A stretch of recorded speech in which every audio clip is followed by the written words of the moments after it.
This video is sponsored by genreviews.online. இப்போ இது பார்த்திங்கன்னா மஞ்சள் செடி. இந்த மஞ்சள் செடி பாருங்கள் எப்படி இருக்குதுன்னு சொல்லிட்டு ஒன்றும் வீரியம் இல்லாமல் இருந்துகிட்டு இருக்குது. இப்போ நாம் வேப்ப புண்ணாக்கும் கடலை புண்ணாக்கியும் கலந்து ஒரு ஏக்கருக்கு கடலை புண்ணாக்கு ஒரு 75 முதல் 100 கிலோ அந்த ரேஞ்சுக்கு வாங்கி தூள் பண்ணி கலந்து நாம் போடலாம். அப்படி போட்டிங்கன்னா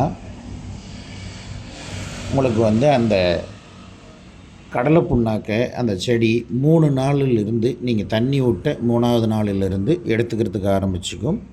செடியும் உங்களுக்கு வீரியமாக வரும். அதே மாதிரி மஞ்சளில் நோய் தாக்குதல் இதெல்லாமும் நம்மளுக்கு குறையும். ஒரு ஏக்கருக்கு 35 40 குவிண்டால் நாம் எடுக்க முடியும். நீங்கள் பயன்படுத்தி பாருங்கள். ஒரு டெமோவுக்கு இந்த வருஷம் ஒரு கொஞ்சம் பயன்படுத்தி பாருங்கள். உங்களுக்கு பிடிச்சிருந்ததுன்னா அடுத்த வருஷம் நீங்கள் பயன்படுத்திக்கலாம். இந்த கடலை புண்ணாக்கு போடும்போது பார்த்திங்கன்னா 2 பக்கமும் நல்ல எடை வரும். உங்களுக்கு அந்த எடை வந்தது அப்படின்னா ஈல்டு நல்லா கிடைக்கும். அதே மாதிரி மஞ்சளும் பெருசாக வரும். அந்த மாவு திறன் நல்லா இருக்கும். நாளைக்கு எடையும் உங்களுக்கு நல்லா வரும். ஒரு ஆர்கானிக்காக விளைவிச்ச திருப்தியும் நம்மளுக்கு இருக்கும்.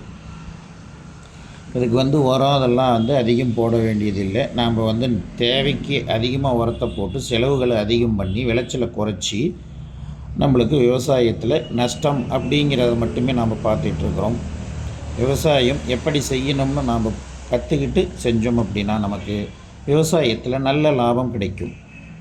முயற்சி செய்து பாருங்கள். அனைவருக்கும் நன்றி.